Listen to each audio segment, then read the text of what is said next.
Well, good afternoon, everybody. It's a real pleasure to be here in Tallinn again. And the Open Estonia Forum has become, over the years, an annual highlight of debate, not only about the current politics and situation we find ourselves in here in Europe and in our societies, but also about the past and the future. And that's what we're going to talk about today.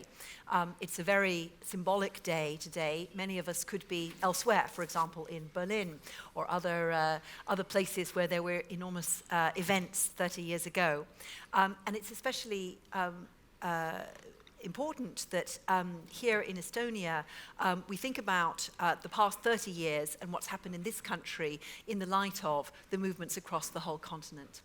So we have an opportunity this afternoon to speak with somebody very familiar to you all as the President of Estonia, and somebody who lived through a remarkable history, both in this country but also in Europe as a whole, and of course a historian who has considered the progress and the development of both liberal democracy, as Mal was speaking of, and also of and also of what it means to be human in very interesting ways. So we have a chance to have a really quite wide-ranging conversation across a number of contemporary issues and dilemmas for our societies, and then also to involve the audiences. So we'll start with a conversation here on the podium, and then I'll come to your contributions and questions in particular after that. So I really wanted to start with the question that Mal Hellam and the Open Estonia Foundation posed at the very beginning of this, which is we've seen a resurgence of what can be called nationalism, and of course there are plenty of ways of defining it and discussing it here in Europe. And she's asked the question of, is there a bright side of nationalism? Is nationalism always at odds with liberal democracy? Now that's a kind of essay question that you might get as a student. But it's also something very fundamental because often the term nationalism is used as a term of abuse rather than a term of analysis. So I'd like to start by inviting Toomas Ilves to give us his view on this question. You've seen many different kinds of nationalism in this country and elsewhere over the past. Is there a bright side to it, and is it still a useful category of reference?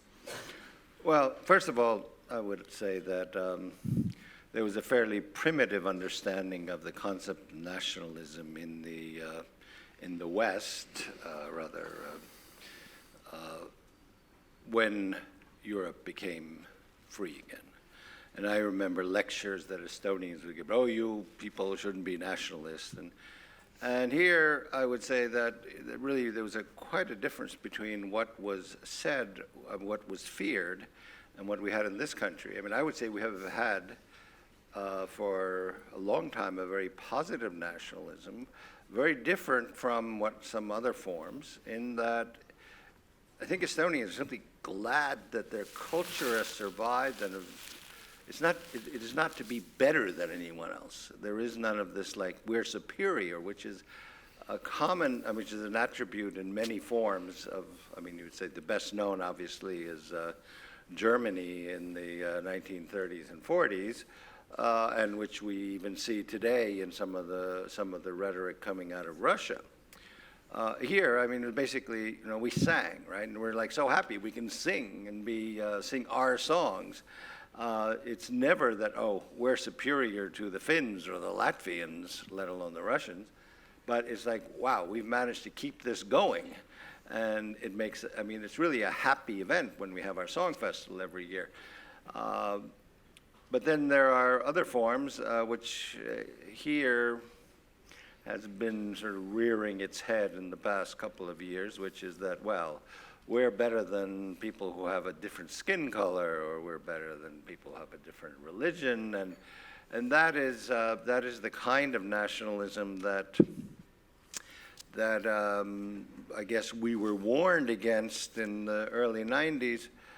And as we were discussing earlier, we had Robert Kaplan had this expression, ancient tribal hatreds, which was used to describe the conflict in the Balkans, especially during the Balkan Wars.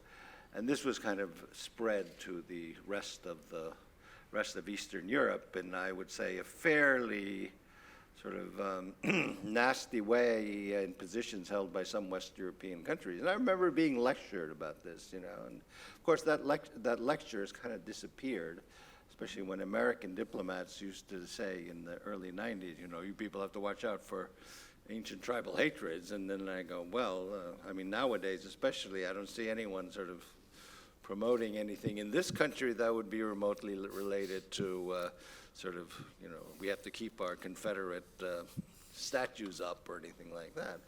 So I think there are differences, and I would also say that no one is immune. I think that's one of the other lessons. I think that when we look at the general trend in this country, and I would also say at this point that, in fact, the history of Estonian sort of nationalism, in quotes, actually beginning in the 19th century, sort of maybe around the 1840s, was that we want to be equal, because we were not equal. We were the Undeutsch, and we can look at the Estonian flag was the blue, black, and white was actually a concept copied from the liberal students of the 1848 revolutions in Europe, and was a symbol of liberté, égalité, and fraternité. And bizarrely enough, today it's kind of used by some as a nationalist symbol of we're better than other people, when in fact the whole history of Estonia has really been to try to be taken as equals with whoever the overlords were, be they in the 19th century the German aristocracy, or during the Soviet period the occupation forces that were running this country. Thank you. Now, Tim, you've looked at this question in some detail, and my impression is that you're not so very keen on the nation state. That might be an understatement, in the sense that you've seen other ways of dealing with the question of identity as more helpful, but also particularly the European Union as an answer to the many dilemmas of nation states, how they organize themselves, how they protect themselves, and how they relate to one another. Is nationalism something that's incompatible with the European Union? I think the best way to think about the nation, and I'm going to say nation rather than nationalism, and nation rather than the nation state, because I don't think anyone's too sure what a nation state actually is.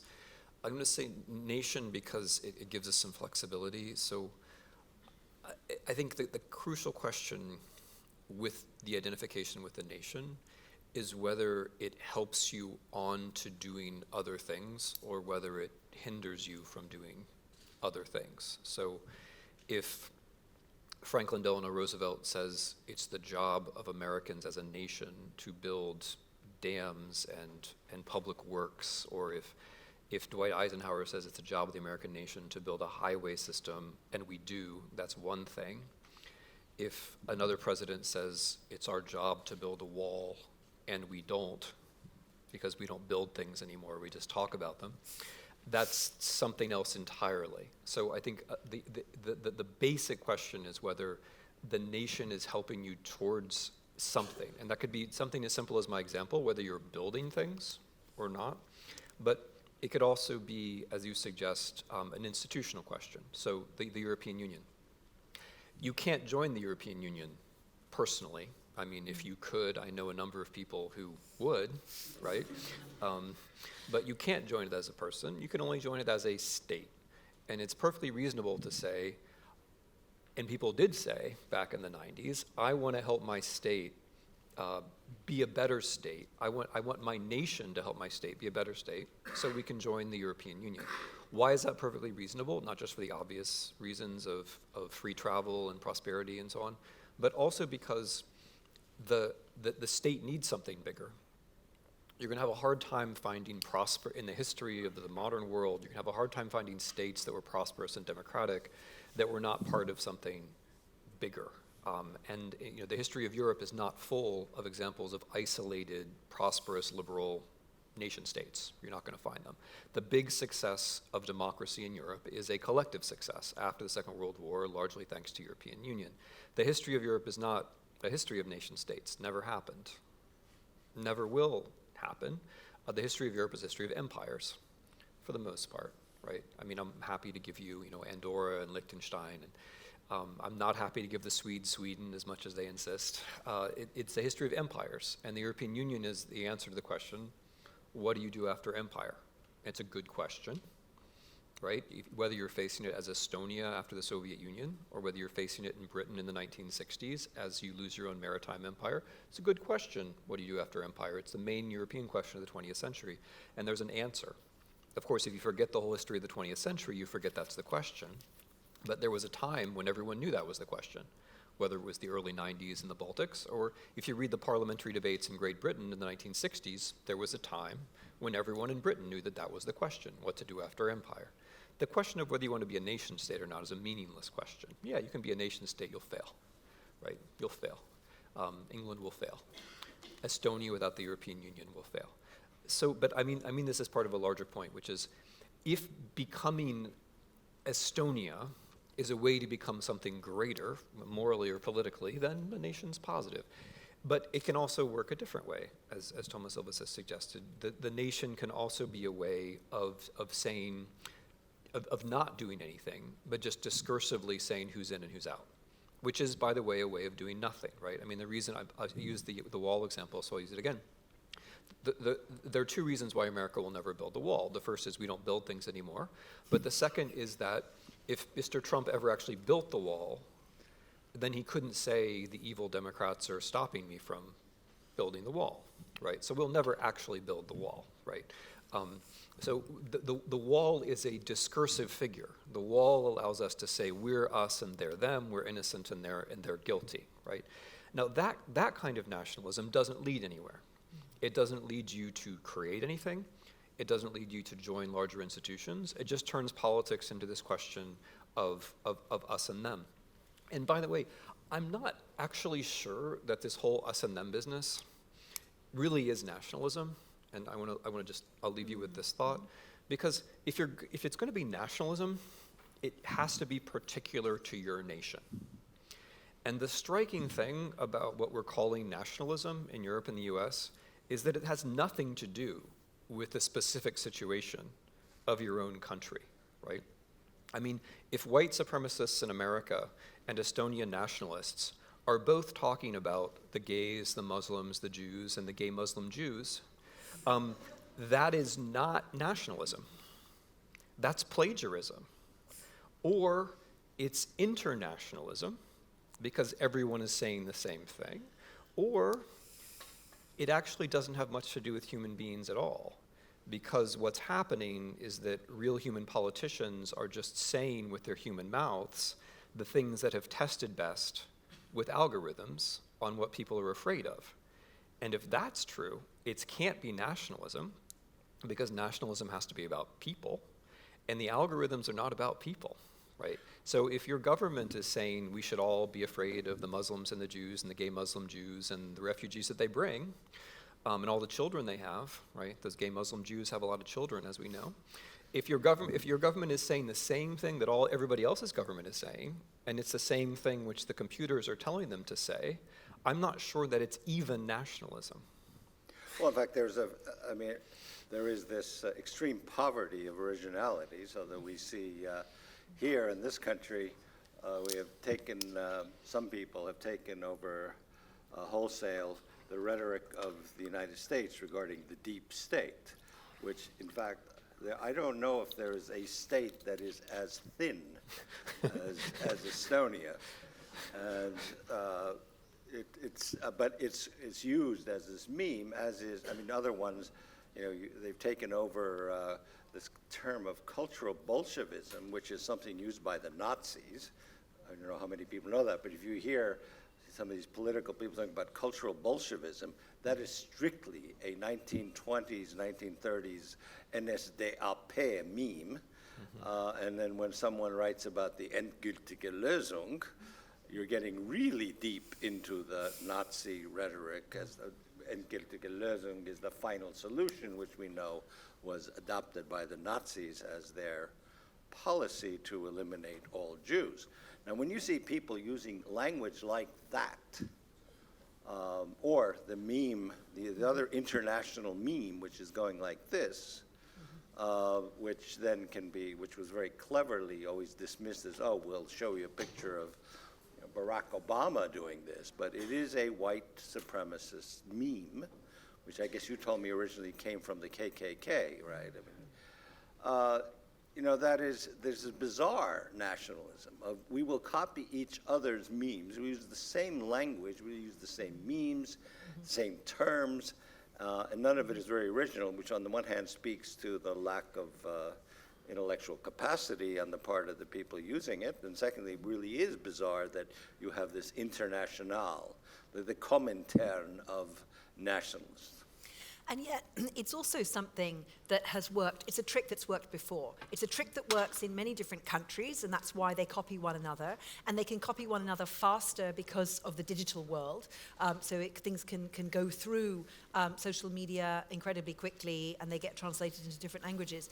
But it's also something that seems to be kind of intergenerational, that these memes come back every 2 generations. You see where they lead. Terrible things happen. People say these terrible things must never happen again, and therefore we don't have these memes, and then somehow we forget.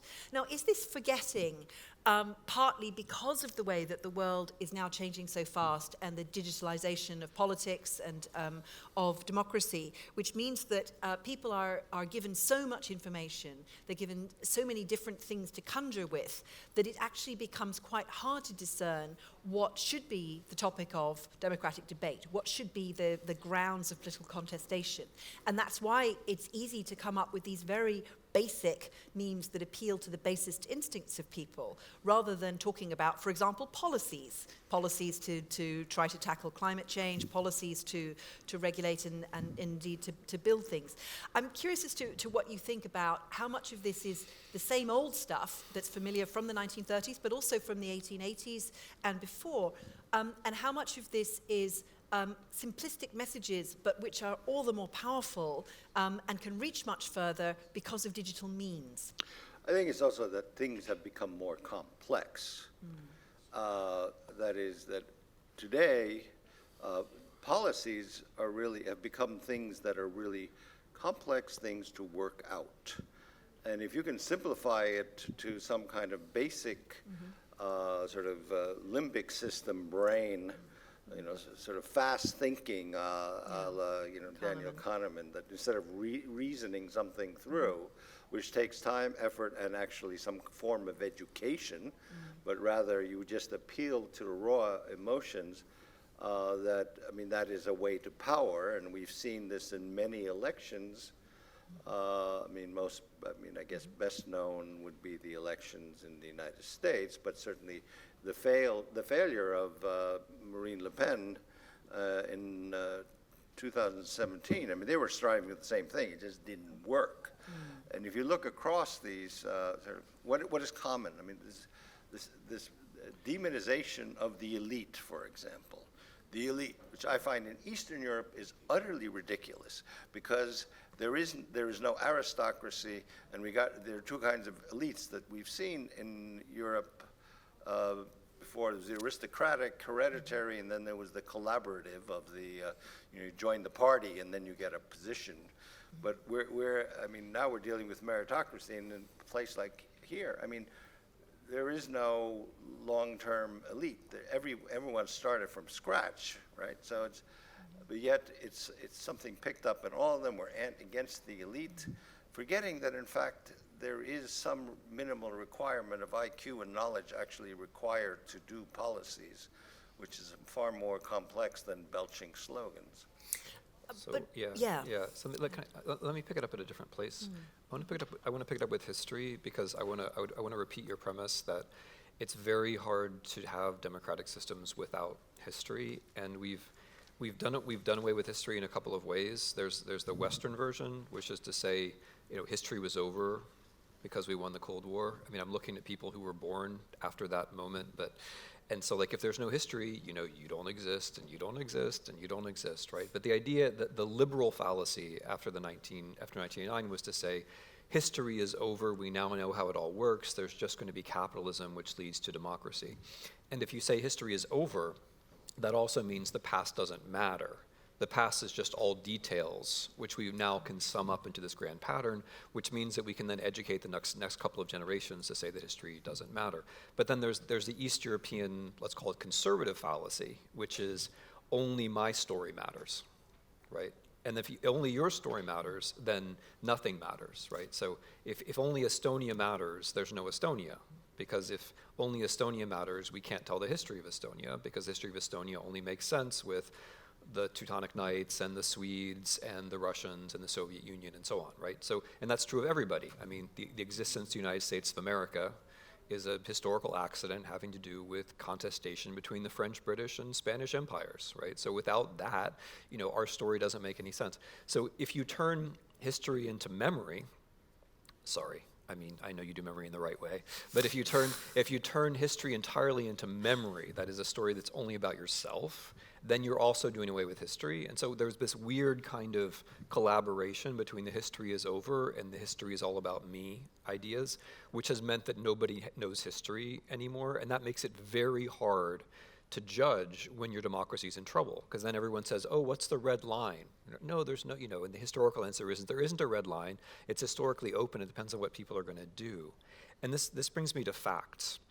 I mean, it's not just that the internet makes it hard. It's also that one thing that politicians do is they actively try to make the truth a discredited concept. Mr. Putin does this very effectively. Mr. Trump does this very, very effectively. Most of what the guy tweets is not true, and it's not just that it's not true, it's that it invokes conspiratorial thinking, which if you believe it, then starts to destroy other things, right? Because a conspiracy theory is like a wrecking ball that goes through reality, and it clears away things. And so we now have this idea that nothing is really true, and this is also, this is partly a left-wing problem, where we said on the left, well, it'll be very empowering for people if they get to make their own reality, which is not true. It's very empowering for the people who have television stations if we get to make our own reality, and it's very disempowering for everybody else, right? It's very empowering for billionaires if you get to make your own reality, but it's very disempowering for everybody else. You need the facts to defend yourself against this kind of thing. And where do the facts come from? The facts have to be created. The facts are costly. You have to pay people to go out and find the facts. And this is something which we have also lost track of. Again, Russia leads the way, but Americans then follow. Our local news is also dying. And then this is something that people inside the European Union have to watch out for. Because if you guys lose local news too, then this whole factlessness will be cut free.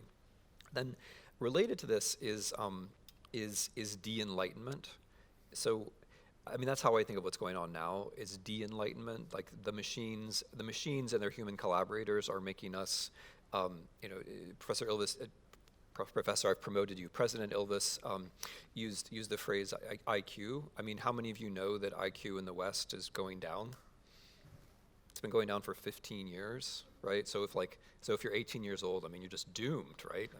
Because you're just going to keep getting dumber, until you have a future, and it's negative. Unfortunately, it's normalized so that in fact we don't notice. It's right. going down, but then the median is always right. raised but to 100. But the darker way that it's normalized is that everybody who's using the internet is getting stupider at the same time, so that you don't notice. Right, because everybody else you can't remember what happened yesterday, but the person next to you can't remember what happened yesterday either. So what's the big deal? This not remembering what happened yesterday thing is something that university professors notice, right? Because we keep having to give the same lecture 30 times and nobody notices. That was always the case. Right. Come on. Well, actually, what it leads to is basically. In the West, we're going toward a brave new world, yeah. And where, meanwhile, the societies with the algorithmic authoritarianisms are moving towards 1984 and complete and utter surveillance. Yeah. So if we could just finish the thought, which is where this is all going, because it is of course terrible that slogans from the 1920s and 30s are brought back, but it doesn't mean that the 1920s and 30s are brought back. There are some differences. So one of them I would point to is that in the 20s and 30s, people were using slogans to motivate. I mean, you actually were supposed to go out and march on the streets, for example.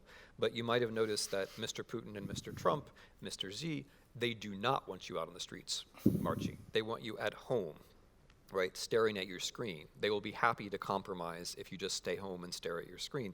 So I think a big difference is that in the 20s and 30s, the idea of slogans, whether Stalinist or fascist, was to motivate you to do, what we would now say is the wrong thing. Whereas I think now the slogans are part of a larger package, which is meant to get you angry and irritate you, but you're not actually supposed to do anything. You're supposed to just sit back and watch wealth accumulate and watch the world end, or ideally watch your screen while the world ends. And that's a different proposition. But this is, I mean, one reason I think old slogans are being used again is that, which can be used very effectively. They were effective, they had an emotional response in 1925 and 1933.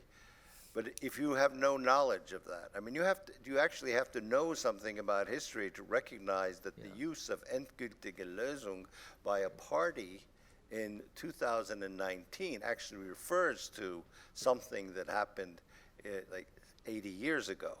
But if most people don't know that, and if they don't know that cultural Bolshevism is a term used by the Nazis to denigrate the Democrats in Germany, then you go, oh, it is cultural Bolshevism. And you're not understanding what the context, where it comes from, and that they are real things used by bad people a long time ago. But there is a very big difference in terms of this motivation question. It's true that the internet is also an opiate of the people, of the masses, because the smartphone basically entertains us at all times, and therefore we stop doing things. I mean, look at how teenagers don't do sex and drugs and rock and roll anymore. They just sit in their beds feeling really, really depressed. So it's true, it has a demotivating effect, and that, of course, is partly why the dumbing down happens, because they're lacking social interaction with one another. They're just interacting through the screen. But there is a key difference here, which is that people in the 1920s and 30s were encouraged to go out on the streets by the demagogues because ultimately they were mobilizing both for the eradication of certain groups in their society, and you could argue that's still happening. I mean, hate speech is having real-life consequences for minorities. And it's not only the gay Muslim Jews, it's all kinds of other minorities as well. Sure. But also, it was to mobilize them ultimately for war. It was ultimately to mobilize them for violence, for state-sponsored violence, to go out and fight other nations in order to create a new kind of empire, as you've argued, Tim. But these days, what do the demagogues really want? They clearly, some of them are happy to stay on the sidelines of power. They stay in the margins. They become populists who make a lot of noise, but they don't ultimately want power. I mean, I'd argue Nigel Farage, he doesn't really want to get into power and be responsible for anything. He's quite comfortable where he is. Salary. Whereas the others are in power, I mean, the Putins and the Erdogans and so on, and they want to hold on to power, and they're mobilizing people to hold on to power. But ultimately, is it just about keeping their party there? Are they less dangerous than in the 20s and 30s because they don't actually want to expand their territory? They do. They did. I mean, in order to raise his popularity. I mean, how did Putin's popularity, who right now is fairly low, was the same in 2013, and then he went into Crimea, and he sort of we got Crimea back, and it went way up into the 90s. Now it's been sort of falling again. I mean, this was also true in 2008 in Georgia, and certainly with Erdogan's popularity sort of suffering, then this recent sort of, now we're finally going to get the PKK, as again, I mean, brought, at least one hopes, short-term benefits, not long-term. But is this just a hangover of small bits of incursion into territories? I mean, I don't want to diminish at all what happened in Crimea, but it is rather different from what happened at the beginning of the Second World War. I mean, if we take the long historical view, and this connects to what I said about what do you do after empire being the main question in the 20th century, the reason why what do you do after empire is the main question in the 20th century is that empire becomes unsustainable for Europeans. And it becomes unsustainable because there is no longer any meaningful immunological or technological difference between Europeans and everyone else. And this holds, I mean, this holds for the Germans when they tried to create an empire in Ukraine. Hitler's whole rationale was, we will have distinct advantages over these people in the East, but that turns out not to be the case. And soon after, in the 50s, 60s, and 70s, and 80s, it turns out that the Soviets can't really win in Afghanistan, the Americans can't really win in Vietnam, and even now the Americans, with our astonishing military budget, we have a hard time conquering the way that people used to conquer. And so while I take the point completely about Russia invading Ukraine, and that has to be seen as a classical invasion involving military force and annexation and the kind of thing that wasn't supposed to happen anymore in Europe. It's killed about 13,000 people. There are about 2 million refugees, internal and external. It's a serious conflict, which is traumatic in all kinds of different ways.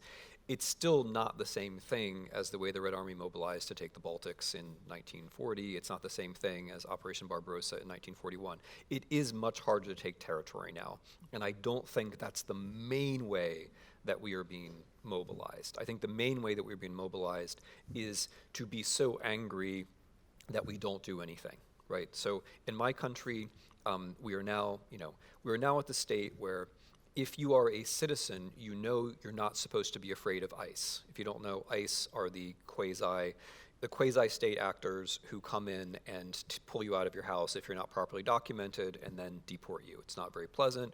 It just happened to a kid in the high school down the street from me. It's traumatizing for him. It's also traumatizing for other kids in the school, right? And then what happens to him? He is deported. And this is happening, we now have more people in our ICE detention centers than Germany had in concentration camps in 1938, which isn't to say that we're the same as Germany. It's just to draw your attention to the scale of the phenomenon. And what it means is that we as citizens are being asked to do nothing. That's all. Right? We're just being asked to let this happen.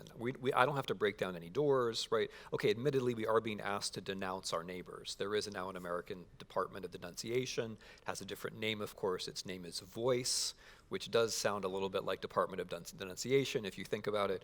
But in general, we're just being asked to look away, which is bad. And what I would argue is that this is all bad in a different way. That is to say, the irresponsibility is itself bad, right? I mean, the 20th century was a century of horrible responsibility in a way, like Stalin and Hitler did take a kind of responsibility for what they were doing, whereas this century is the kind of who am I, right? Like even the white supremacist things, like they do it and then they say, oh, we're just kidding.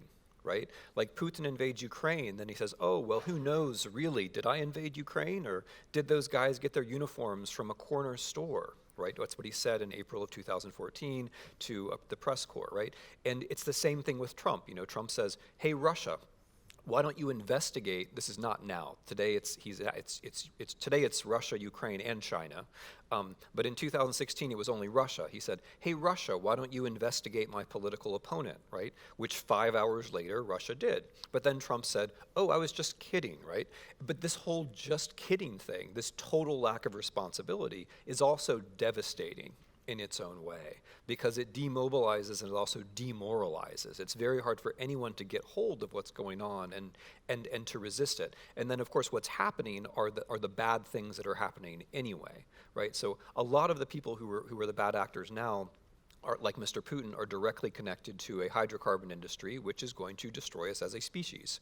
And we're meant to look away from that happening. A lot of the people who helped get Mr. Trump elected in 2016 are directly connected to a digital industry, which is causing us to stare at our phones as the world comes to an end. And by the way, every time you do a search on your phone, you're burning as much electricity as if you had put a kettle on a pot on the stove to boil, right? And not to make you feel guilty for tweeting, you should feel guilty about that anyway, but it's because Professor Ilves doesn't have his hashtag, that's why you should feel guilty. But the internet pollutes with carbon dioxide more than the airline industry. So maybe you feel bad about flying planes, but you should probably feel worse about using the internet because you're probably polluting more using the internet. And somehow we don't even notice this. So a lot of it is getting us not to look at the accumulation of wealth and the accumulation of doom. So there's a kind of like raging irresponsibility. So the raging irresponsibility, is that also because of citizens? that citizens' minds, brains are being changed by the use of the smartphones and the internet and so on. I mean, I raise this as a challenge to President Ilves, who's been the great proponent of Estonian e-governance, and I've experienced many, many times when he's come to other countries and lectured us on how we should all look like Estonia. And there's no question that it's better to do your taxes online than to waste the trees. And so, you know, I think we can feel guilty that a Google search costs as much energy as leaving our light bulb on for an hour, but surely that's better than the old method of trying to go and find things, which was also could be rather consuming of energy and so on. But the citizens' point is really, are citizens able to do their job in a democracy when they are confused, when they are used to conspiracy theory, which, as you just said, makes them less able to find what is the truth, less able to believe that there is a truth out there, some kind of objective truth to be found. I mean, in all of the work that you've done on digital, Toomas, do you think that people's brains are being fundamentally changed in ways that makes it harder for them to make democratic choices? Not yet, but I do think that we see there are certain roots that we see. I'd say that we have a trifurcation of futures. What you see developing in the United States, and which you see also in Europe, but it's really run by Silicon Valley at this point, has been written up in a big fat book called Surveillance Capitalism. And what we see is basically making your money by collecting data on people. From Estonia's eastern border to the South China Sea, this huge landmass, we see an alternative form, which I would call algorithmic authoritarianism, which is basically following, I mean, basically just also surveillance, but it's to control society, whereas in the surveillance capitalism is to simply sell you stuff or make money from advertising. And that's why I say there's a difference between like sort of 1984 and Soma in Brave New World. Now, where the question is the third road, which is only beginning to emerge and may die before it ever gets there, but is the sort of the cultural assumptions in Europe, which we see as first manifestation as GDPR, but a far greater concern with privacy and rights in this new world than you see in the United States, and which are completely ignored in the sort of algorithmic authoritarian world. And that's a hope, in fact. It's my hope that actually Europe will come out of this, and whereas we're used to, from 1945 until recently, it was the United States that was the beacon. But in fact, today, GDPR has now been adopted basically word for word by the California state legislature, and you now have more or less the same rights in California as you do as a European in the digital world. So this is a chance for Europe. Whether it picks it up or not is a different question, and I don't know. It really, I mean, this is a challenge, but I think it's the big challenge that we face as we go into the future. And one of my concerns for the last several years is, does democracy even have a chance in the digital era? Mm-hmm. The digital era, I maintain, began not when we started having computers. Those have been around for 70, 80 years. Not even with the PC, because as late as the late 90s, the most computerized country was the United States, where only 36% of people had computers at home. It began somewhere around 2006 when we got the smartphone. And you can see it now that, I mean, anywhere in the world, and we're talking about going to like, I mean, not just rich Western Europe, but anywhere you can go to the poorest parts of the world, and you will see people walking around like this, staring at their screens, because the smartphone gave them access to the internet. On top of that, I mean, the second component that led to the creation of this new world is Facebook, which really experienced its huge leap in use once Zuckerberg decided to put the Facebook platform on the smartphone. And now they say they reach 3 billion people.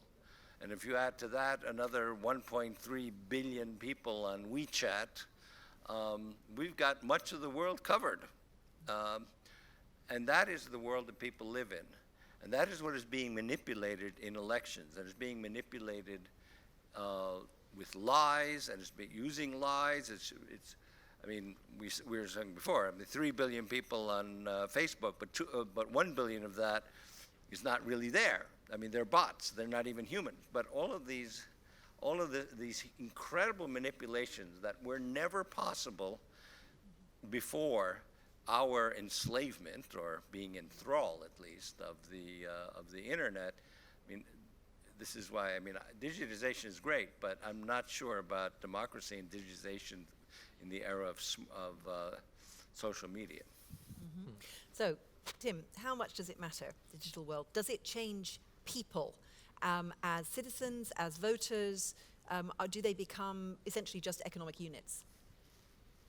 Well, I think if these things that we value, like democracy and law and rights, are going to exist, they have to exist in the technological world that we live in, and that's always been true. Technology is always a challenge. I mean, if you think about the book, which is now, very, at least I assume among, the people here, the book is a very positively evaluated object. Probably people who read books, you think, well, those are liberal individuals who, vote for the right people and are nice to their children and, pet strange dogs on the street. But for 150 years, Europeans killed each other because of books. A third of the population of this continent was killed largely because of the book. 150 years of religious war, largely due to the printing press. With the internet, I don't think we have 150 years to figure it out, right? I mean, it's roughly 150 years from religious wars to enlightenment. We don't have that 150 years this time around for various reasons. So I think of the internet as one more technological challenge, which I don't want to say it either dooms democracy or makes democracy easy. I think it's a challenge that we then have to meet. And then the question is how we meet it. I think we only meet it by understanding it for what it is, which is something which does change us. I mean, there's a more fundamental analysis about social media, which I'm glad President Ilves brought up. I mean, social media does change the way that you're human. It rewires your brain. I mean, the MRA studies on this are pretty frightening if you read them. The thing I said about memory is not a joke. It really disrupts concentration.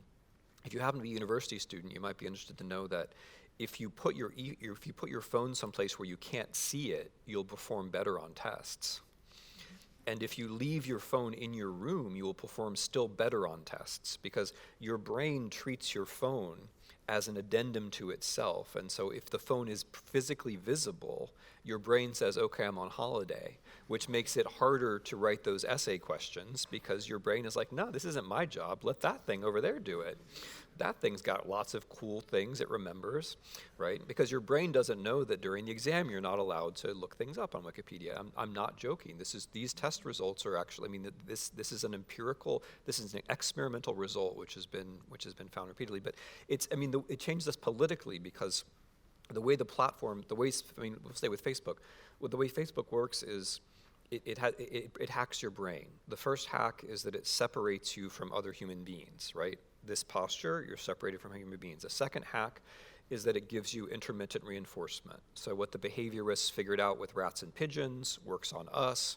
If you get a bunch of nice things and then one not nice thing, a bunch of nice things, then one not nice thing, that keeps your attention. And the reason why attention is important is that the whole thing is about advertising. And then the bunch of nice things are the things you already believe. That's another brain hack. It's called confirmation bias. And then it's like you're surrounded by a bunch of other people who agree with you on Facebook, right? That's another brain hack. It's called social confirmation. And so then you start to think, well, what I think really is right. I mean, a lot of people seem to think this, and I'm hearing it over and over again. And you're not really in touch with other people so much anymore. And then you start to think, well, people who would disagree with me, I mean, they're not just wrong, but they must have bad motives, because how could anyone think these things, which I don't think? And that is an unintended consequence of the the surveillance capitalism, which Shoshana Zuboff's book is about. But it is a consequence. It polarizes us, and it polarizes. I mean, and we saw this in the Arab Spring. We saw this in Ukraine.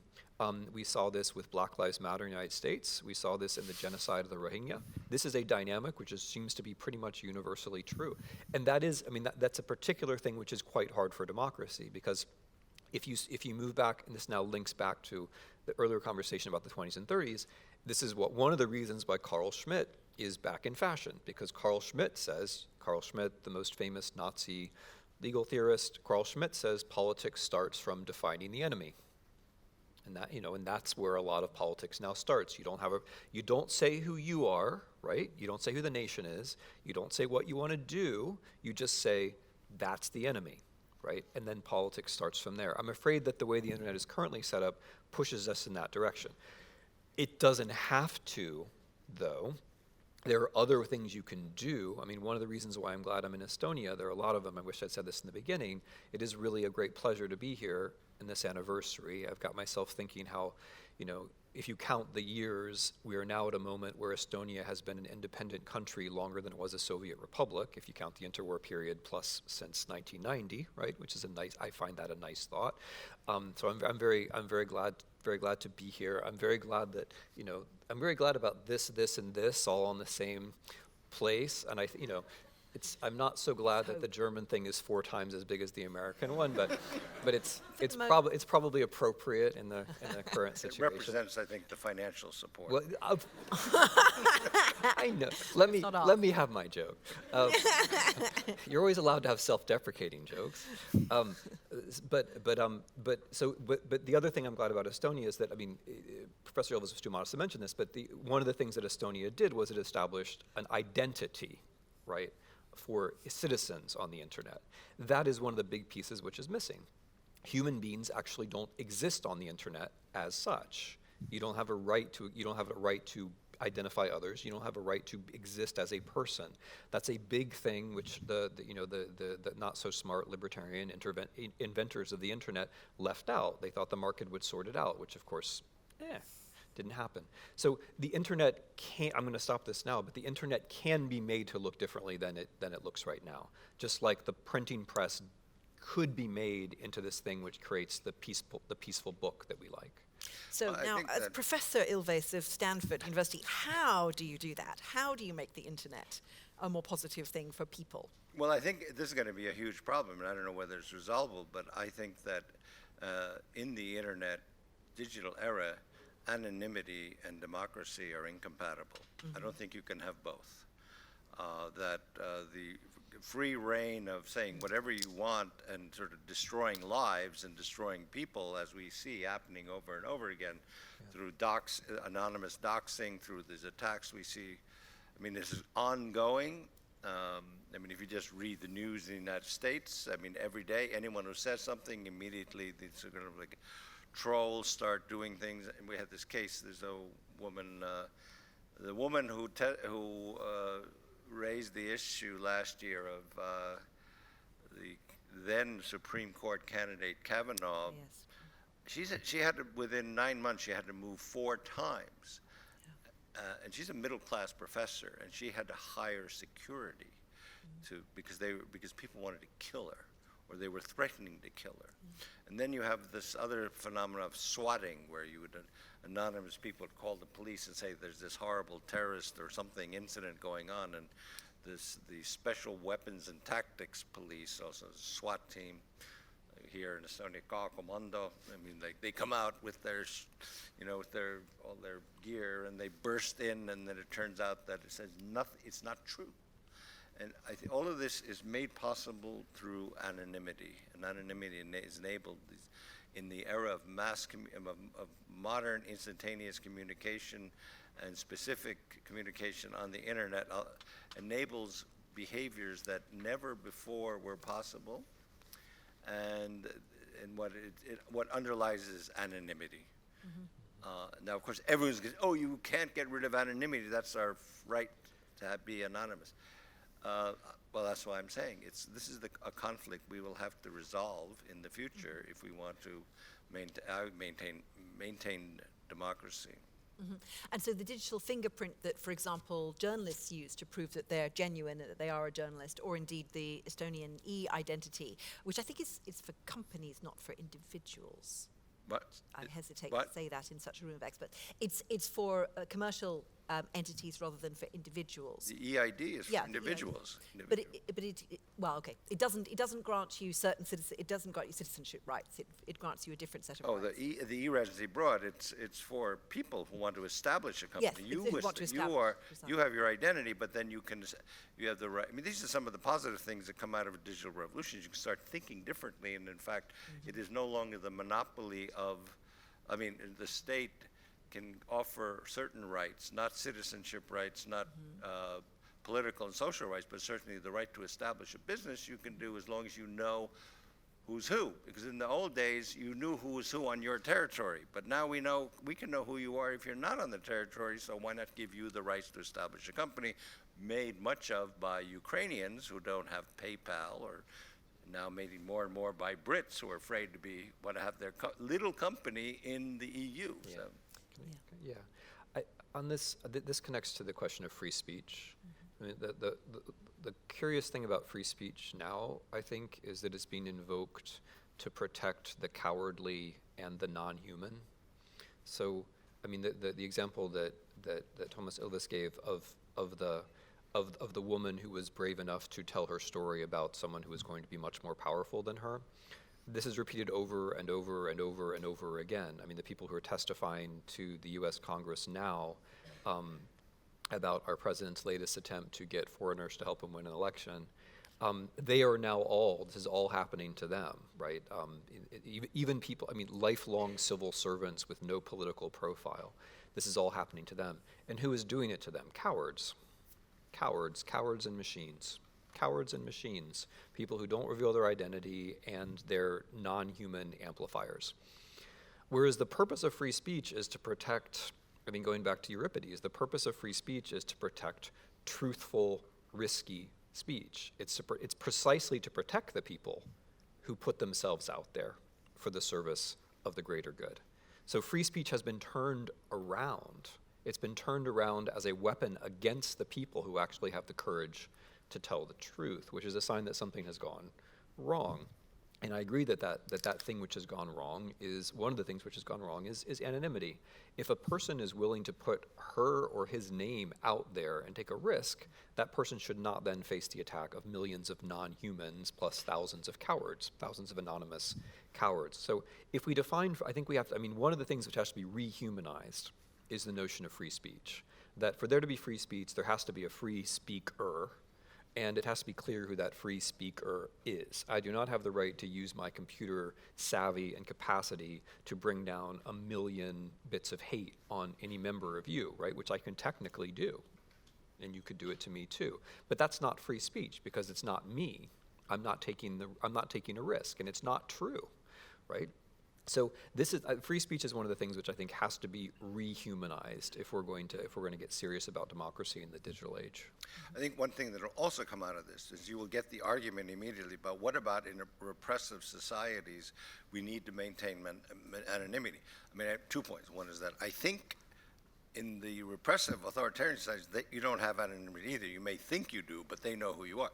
But the other point is I think that we will that as we progress, in fact, that liberal democracies will be the ones who will get rid of anonymity, but will maintain their freedom, and this will actually form kind of a union of those societies where you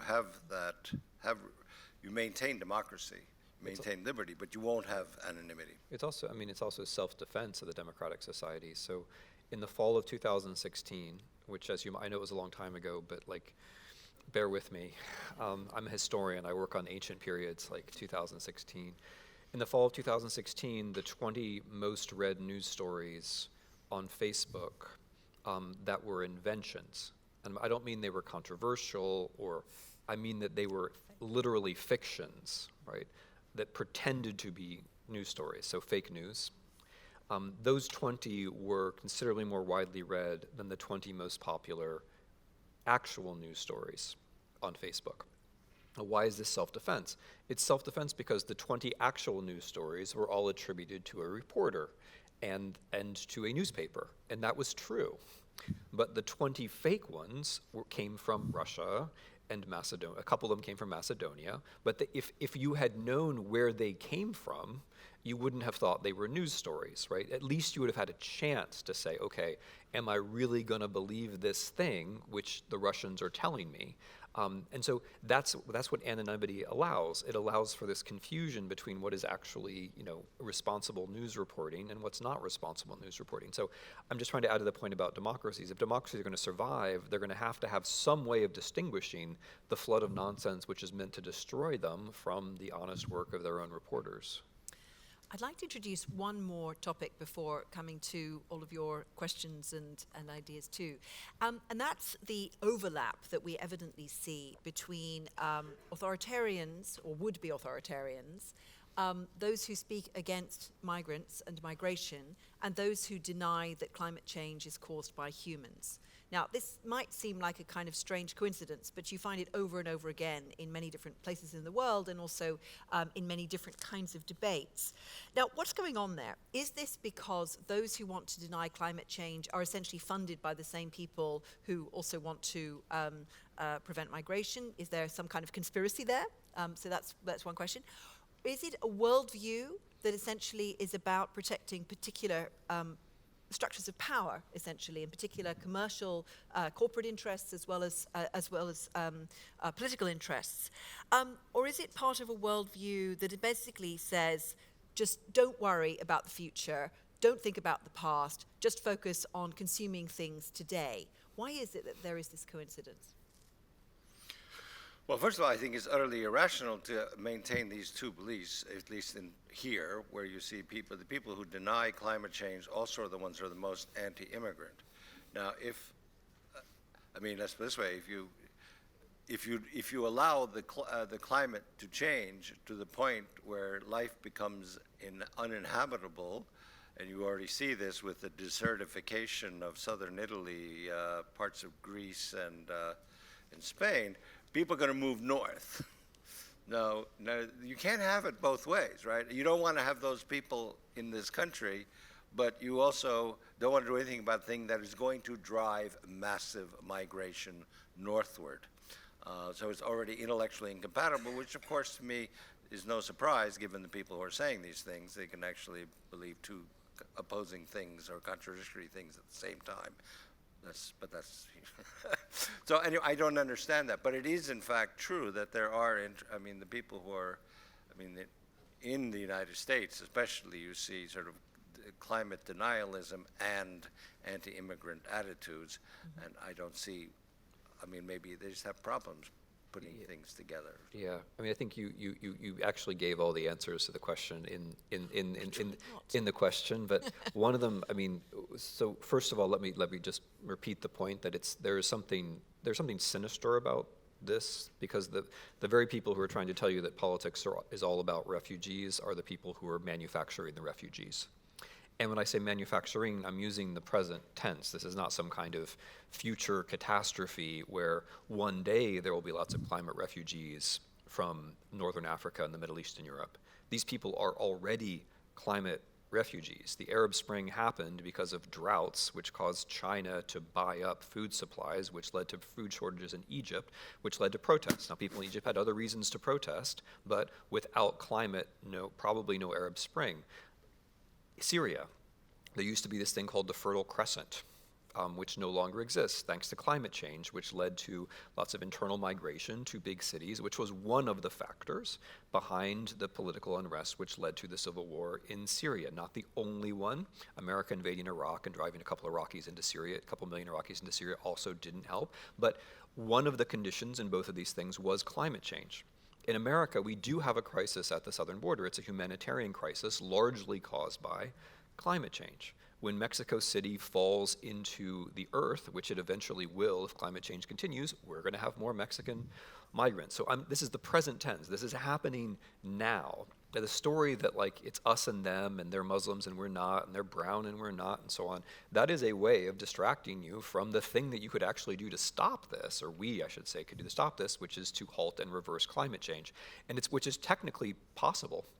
I mean, that's the sad thing about all this. We couldn't just halt it. We could actually reverse it if we got our acts together. I realize, I mean, in my American accent, as we pull out of Paris, this is a ridiculous thing to say, but we could do it. It's not harder than the moonshot, and the moonshot was 50 years ago. We could do it. And if we don't do it, it's largely because we let ourselves get drawn into this silly us and them migrant kind of politics, which makes us not see the problem. But I think there's something sinister about it. I mean, I think the people who are bringing you migrant politics are also bringing you migrants.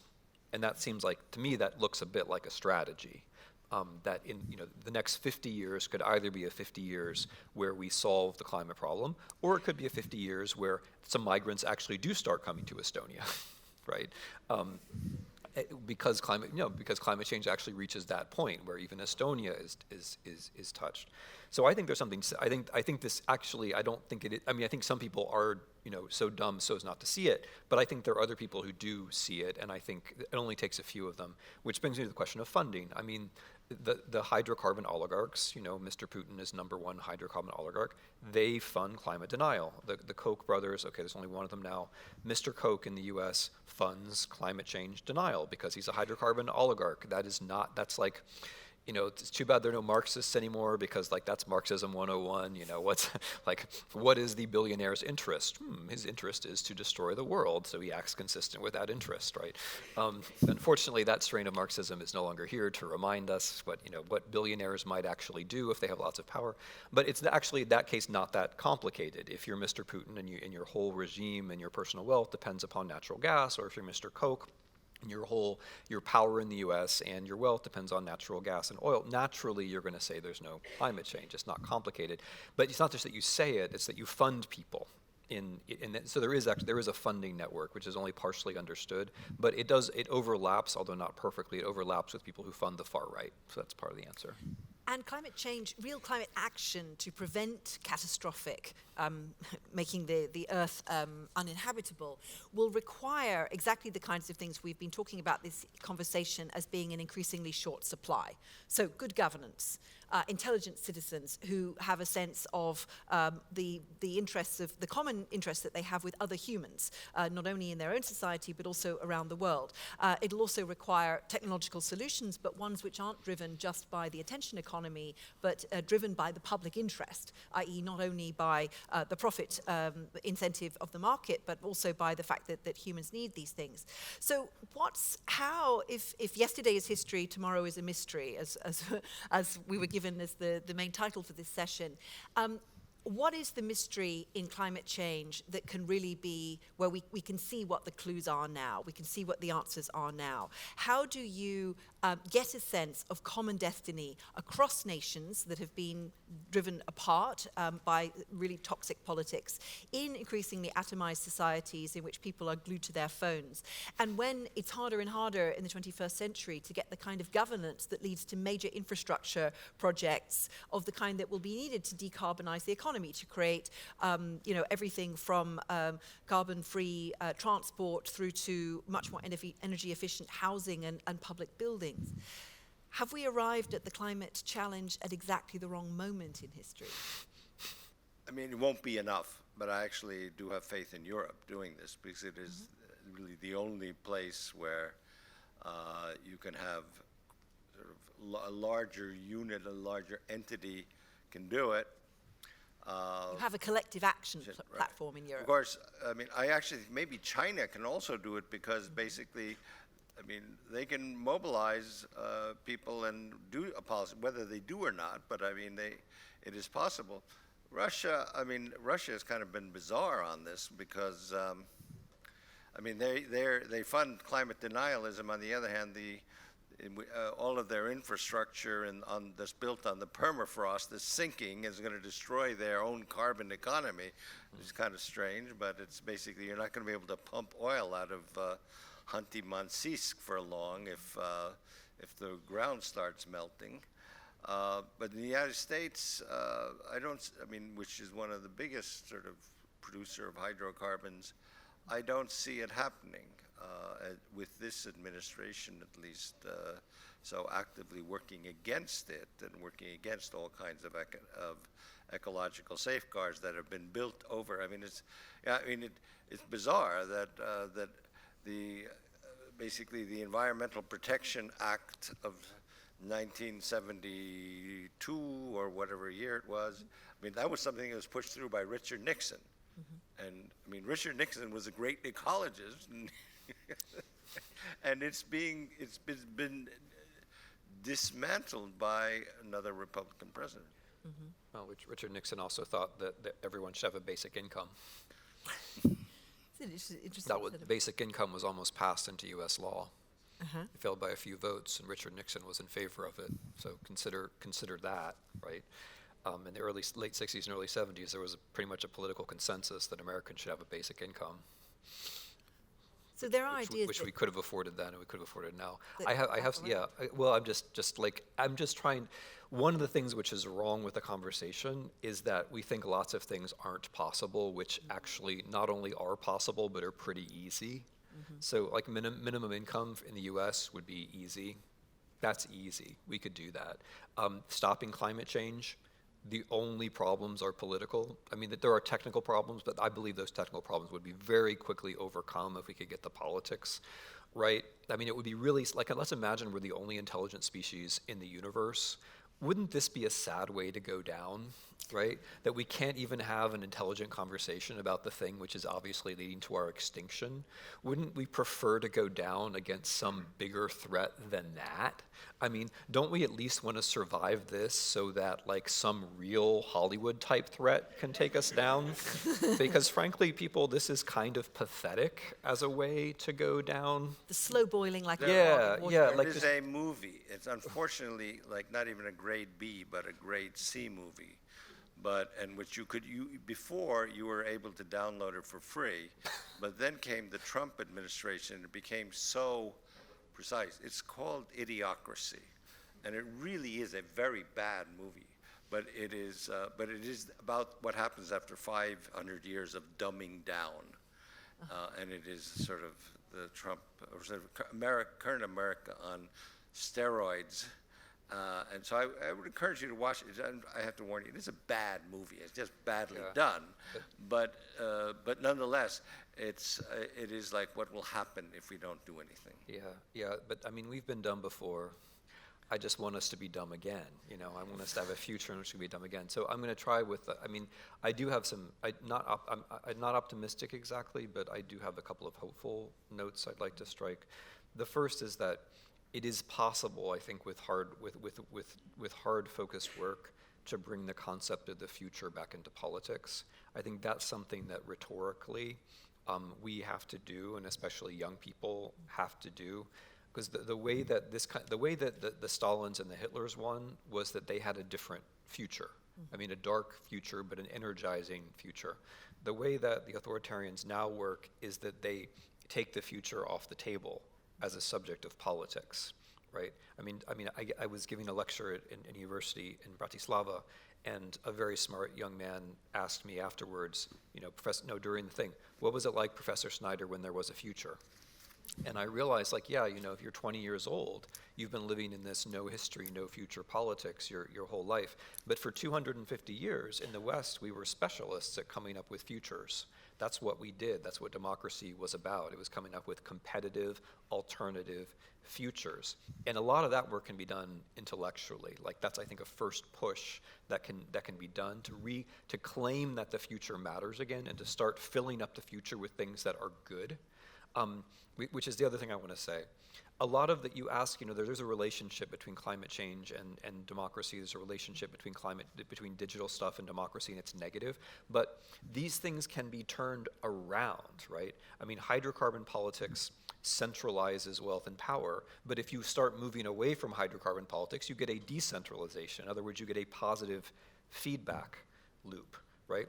So if you can make a start on some of these things, then the struggle becomes easier rather than harder. The hardest moment is right now, when when these lobbies, political and economic, have the hold that they have. But once you make a start, I think actually things start to get easier. And and by the way, like, everybody forgets about technology because we've decided that technology are the cheap brain hacks which keep us focused on the screen. That's not technology, That's just not technology. Like, anything that a 19-year-old can plagiarize from another 19-year-old is not technology. Most of the stuff that comes out of Silicon Valley is as complicated as a slingshot, or less so. It's not technology. That's not technology. Technology is stuff in the three-dimensional world, which makes things hopefully better, right? It's not the two-dimensional world which makes you fat until you die. It's the three-dimensional world which changes things, right? Which changes things. And that kind of technology can exist. So, what China might solve that we don't solve would be fusion. I think it would be bad if China solved it, but there is one technological silver bullet to all this, and that's fusion. Note the Europeans, right? This kind of went under the radar, but despite Brexit, the European Union is still funding its fusion research, which is in England, for the very good reason that fusion research might actually save the species. That's not going to be disrupted by Brexit. That treaty has already been signed because even the stupidest politicians in the world, or in Britain, which comes to the same thing at the moment, realize that is something that you don't cut loose, right? So there are actually technological solutions. If we can keep our eye on those and not on the tech which brings. So that's another example of a positive feedback loop. Like, if wind and solar were subsidized the way that hydrocarbons are subsidized, we would start to see positive feedback loops there. If China, the U.S., or Europe, hopefully Europe or the U.S., breaks through on fusion, we'll start to see positive feedback loops there. So I don't think it's all dark. That's great.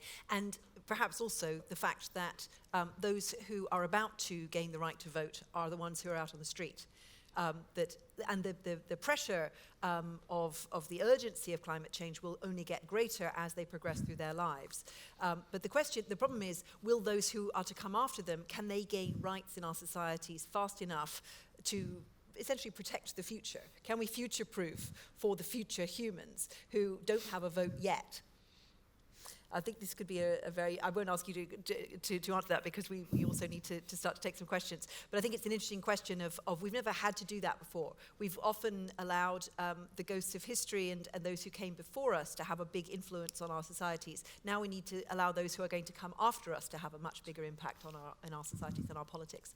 So who would like to ask a question? And I must emphasize, these should be questions, not statements, not lectures, not stories, but questions.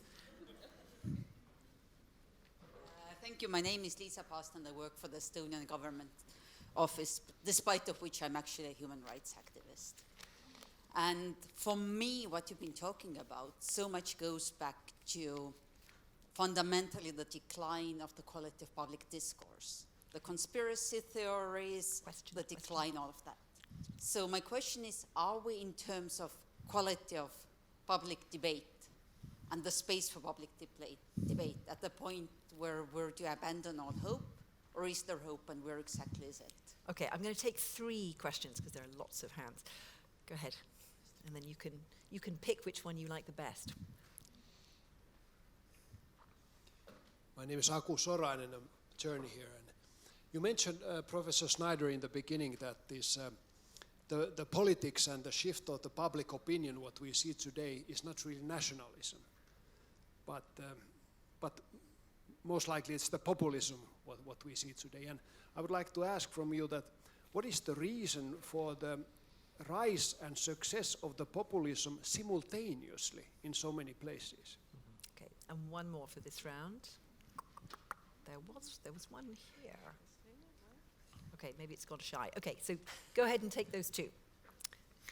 Well, to answer your question, I think really has to do with the technology, because in fact, the spread of bad ideas, the creation of bubbles, the closed communities of people sort of feeding each other's conspiracy theories is clearly something that, as long as you had sort of newspapers as the primary source of information that were I mean, that were kind of regulating themselves in terms of truth as opposed to just having massive conspiracy theories.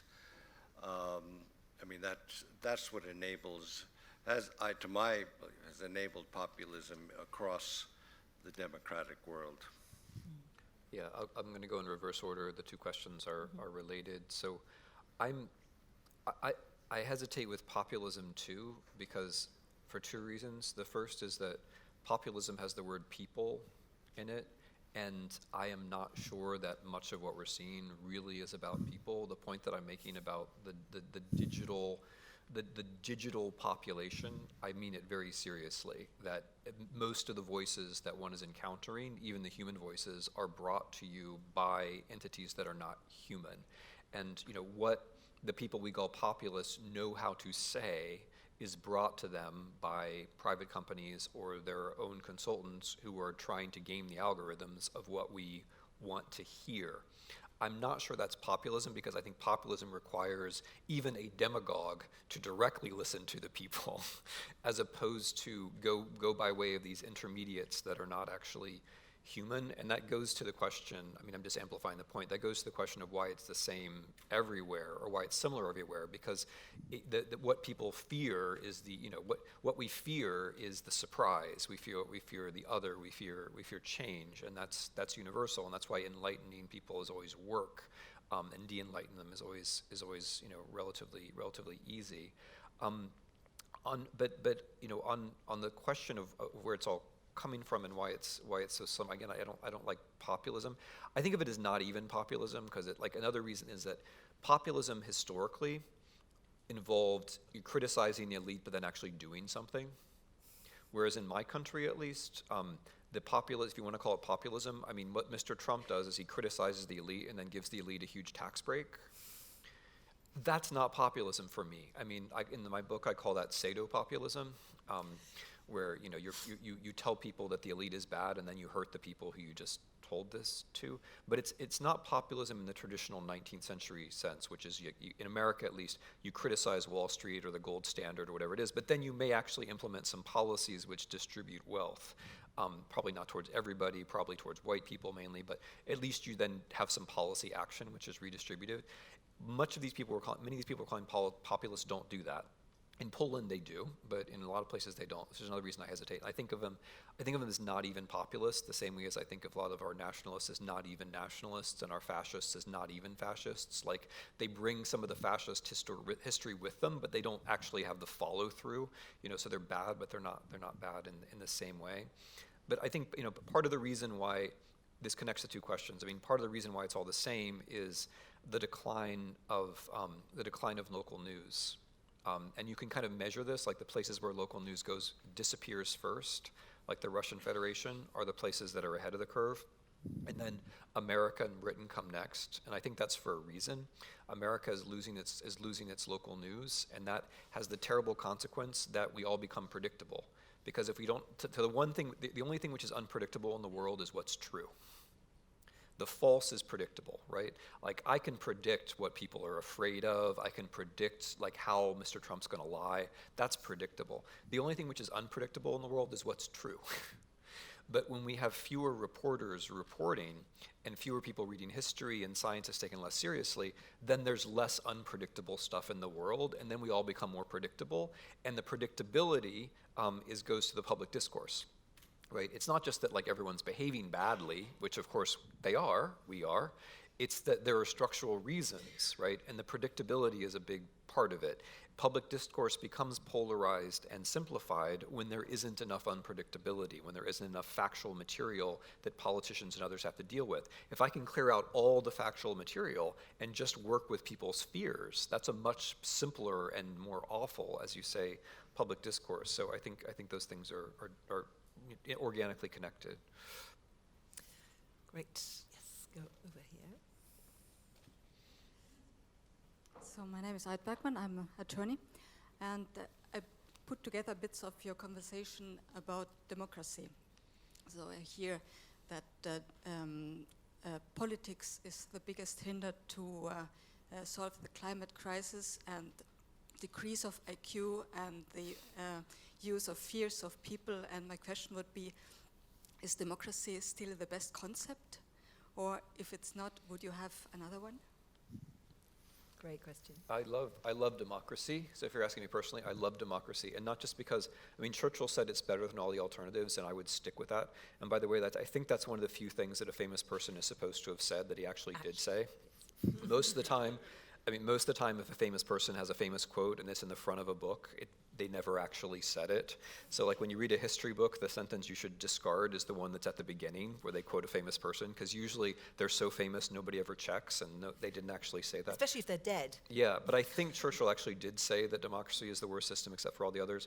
I think that's true. I think it's very hard to come up with an alternative that wouldn't have all the problems but worse. But I also think democracy is just a good thing. I mean, I think that people ruling is a good thing, and the other implicit premise that you have to become a people in order to rule, right? I mean, one way to think about this digitalization problem is that it stops us from becoming a people because it divides us along the things that we're afraid of, to the point where then I start to think my greatest enemy is inside the country, as opposed to, you know, a real future threat or a real foreign country. So, I mean, one of the challenges of democracy is that there has to be a demos, and that's work. But I believe that that's work worth carrying out. So no, I wouldn't replace democracy with anything else. I mean, I think the very way that democracy is being threatened shows us that extinction will come faster with digital oligarchy than it's going to come with democracy. I'm not saying democracy is gonna save us, but I would say democracy would be our only chance, because the people who think, and this goes back to your question about, you know, the authoritarians and climate denial, the people who have $20 billion believe they can escape. They're wrong, right? Because angry mobs are going to shoot them and their families. But at a certain point, like this whole escape to New Zealand thing is just so silly. You know, what do you think is really going to happen to you when you get to New Zealand? You know, are you going to really be met by butlers with white gloves, or are you going to be met by angry people who steal your plane? I think that's an easy one. But the thing is, because of the huge inequality in different, you know, the people who have the big money are thinking in terms of escape as opposed to preservation. The only way you're going to get to the idea of preservation is through democracy. If we allow the alternatives to democracy are, hey, let's let everybody who has lots of money continue to have lots of money, and escapist fantasies. That's the real alternative. I think that alternative is going to lead to extinction. So no, I think I like democracy, but I also sincerely think it's the best chance to survive. I think one of the greatest victims of misunderstanding in the past 30 years, precisely 30 years, is Francis Fukuyama. Because when his title was The End of History, it was not like it stops. Rather, it is the meaning of end, that is the goal. The goal, it's a very Hegelian or neo-Hegelian view, but that there is a purpose to all this, and that that the best thing that we have and where we're moving toward, the end station, is liberal democracy. But unfortunately, I think it's just a bad choice of words, or his editor said, you know, don't say end station, so just put like end.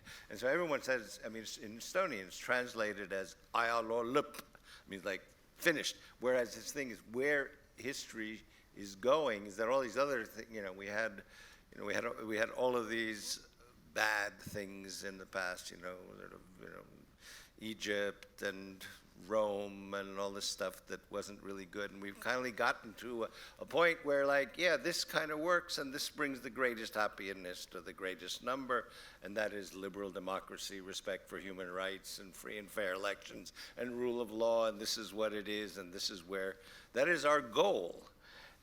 But anyway, because you used the word end, it was taken as, finito, over. Mm-hmm. Yeah. And it also, the fact that was taken up, though, it was interpreted in that way because people had a view that somehow democratization was a linear process. It was a one-way street. You start on the road to democracy and you never turn back. You never go back to authoritarianism, because once you've breathed the sweet air of freedom, you'll never want to return. And what we're seeing now is, actually, there are lots of temptations that would make you turn against it.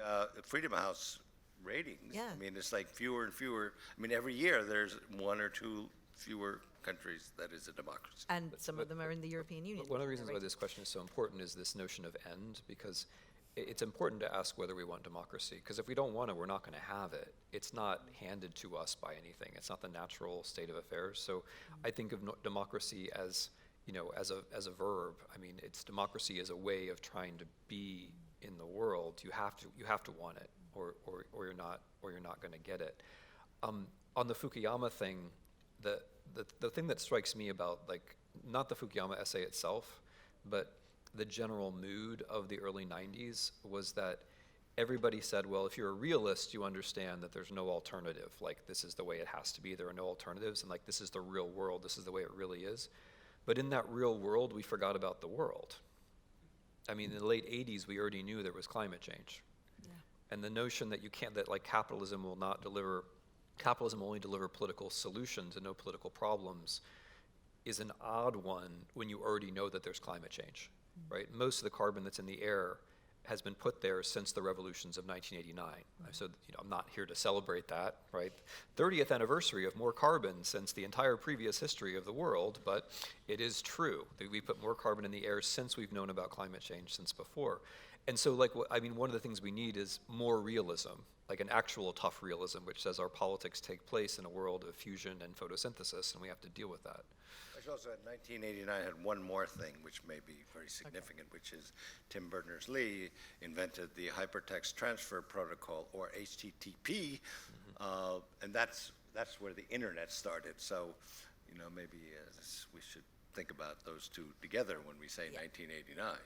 And maybe think about what, as of now, 2019, are the HTTP and the climate change of today, the things that we already know about, but which we're not understanding the significance of. So, final question here at the back. Hello. Good evening. My name is Hans Luik. I'm a publisher. And this is a question about both of the gentlemen could have different perspectives. Taken that Professor Snyder has in no small words described the role of Russian mediation in the presidential elections of the United States in much more distinct wording than ever any Mueller investigation has established it. What's your pick of the situation where in relatively small East European countries, there's a tendency that the forces who are very clearly anti-EU, although those small countries will stand no chance, and this is the difference from Britain if they start trade negotiations with big countries and big economies, there's a tendency that those forces get elected to the parliaments, both in Estonia and in Hungary, for instance. What is where does it come from? Or as the Russians ask, where do the legs grow from? Is it rather Russian mediation and influence and Russian memes, or is it more the local population who feels disenfranchised? Thank you. Okay, it's a good one to end on. Yes or no question, I think that was, Toomas. I think it's a complex system because there has to be some kind of fertile ground there for it to work. On the other hand, it is being pushed. And I mean, you take any question that's where you have external manipulation, you've got to have something there. Anti-Muslim rhetoric is not going to work if you don't really care, but if you already have this, like, oh, those ragheads, then if you're going to start getting anti-Muslim material, you'll use it. Certainly we see that a related question is that it is quite clear that this homophobia that we see being propagated by a party in this country is, I mean, if you actually compared, it is like 1-to-1 what's coming out of from Russia. I mean, I have no doubt that that narrative is being pushed. On the EU thing, the only thing that gives me hope is that actually the support for the European, or that the Estonian people, at least, I can't talk about Hungary, but the Estonian people are smart enough to realize that being outside of the European Union is the death of the country. That is basically, despite the votes that we had in the election, still 80% of the population really wants to be in the European Union. I think And the UK is showing what happens. I think it's interesting, actually, after the last 3 years, as a result of Brexit, you have seen across the European Union a rise in support for the European Union, because for the first time people start saying, well, what would it mean if we were out? And you start thinking about all the things that would happen, beginning just already with the end of the Schengen. So you have to show your passport at the Latvian border, which God forbid we would never do. And moving on to, agricultural policy, and then of course everything else that has to do with our currency and so forth. We do not want to go back there, but it is certainly being fed from the East.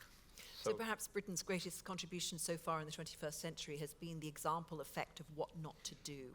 Yeah, since it's going to keep coming. So on the fertile ground question, it's not just that, the thing about digitalization, which I'm sure all of you understand, is that it reveals already whether you don't like Muslims or not. So, what the Russians did when they invaded Ukraine was that they knew which American leftists would be vulnerable to hearing that Ukraine was fascist, and so they told them that Ukraine was fascist. They also knew which American anti-Semites would be vulnerable to the idea that Ukraine was a Jewish conspiracy. And so they sent out both of those messages simultaneously, and they both had an effect. And it doesn't matter whether they contradict, because as we know, these people aren't talking to these people anyway. In our 2016 elections, the Russians knew roughly who was African American, and they told the African Americans that Hillary Clinton was racist. They knew who was racist, and they told the racists that Hillary Clinton loved black people. It doesn't matter that those things contradict. It just matters that you know. And so there has to be fertile ground, but the ground is just much more visible than it used to be. It's tended in a different way. And this is the basic 21st century posture, of which Russia is just an extreme example. We're just irresponsible. We don't have a goal for America. We just want to destroy it. But if we destroy it, that's your fault, because you're the ones who are racists and and so on, right? So we're just helping you on your way down to general human destruction, which is the 21st century irresponsible authoritarian posture. And it got us to Trump. And the thing that strikes me about politicians in small countries who imitate Trump, we might get over this because we're America, right? Not because we're smarter or greater, but because we have a huge internal market and we're a big country, okay?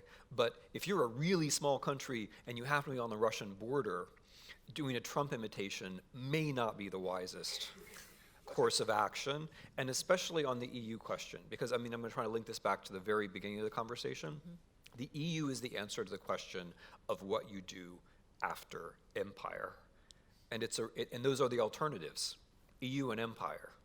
Free nation state is a joke. That ain't going to happen, not for the British. It's not going to happen even for the British. You're going to have an England which is going to be a Chinese, American, Russian playground. That's not this dream that you can escape to freedom by going back to some kind of imagined pure whatever. It's a dream which turns into a nightmare, right? If Brexit actually happens, which I still don't believe it will, but if it actually happens, that will be a nightmare for the English, which will have 100 more years of teaching you how bad of an idea it was. And hopefully in those 100 years, you will remember that the EU is what you do after empire, and that those are the choices, but that the EU can be a good choice, right? That the EU isn't just a way to stave off bad things. As President Ilves was saying, the EU can also be an alternative which helps you deal with digitalization or climate change or the real issues of politics in a positive way. I would say what happened in 2016 and what happens in a number of countries, it gives genuine meaning to otherwise this vague terms, surveillance capitalism. But how did they know to target the black people on Facebook with one message, and how did they know how to target the anti-Semites or the leftists?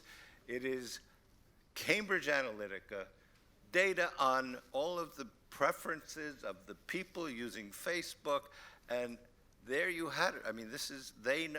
Facebook has those data, and it was used by Cambridge Analytica to target different people. So I think this is, we have to understand that surveillance capitalism is not just like this cute term, and it's not just simply big company. It is that who you are on your digital, in the digital space, is known and is sold and is used. Yeah, but I mean, 2016, bad as it is, I mean, I don't know, there's probably some are there any Americans out here who think it's great? Because I know you're out there. 2016, as bad as it is, it's just a taste. It's a taste of what happens when hydrocarbon oligarchy, that is Mr. Putin, the Russian Federation, and digital oligarchy, that is Cambridge Analytica, Facebook. This is what happens when they get together. And this is why they have to be made less powerful than they are, and they have to be kept apart if we want to have this nice little thing called democracy. Because I think that's what the alternative that we have is those two kinds of oligarchy coming together and crowding everything else out. So we were asked to discuss how that yesterday is history and tomorrow is a mystery. Not everything that we've talked about suggests that tomorrow is going to be bright. There are plenty of dark spots and plenty of challenges ahead. What I think has been really valuable in this conversation is how much all of these things are interlinked. Everything we've discussed, from the starting with nationalism and its threat to democracy, through to the digital questions, through to climate, through to the question of how power is exercised in the 21st century, which you finished with, Tim, that we've got to see those connections, because otherwise we lose the power to understand the world around us.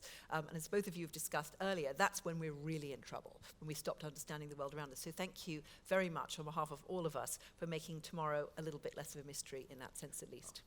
Thanks.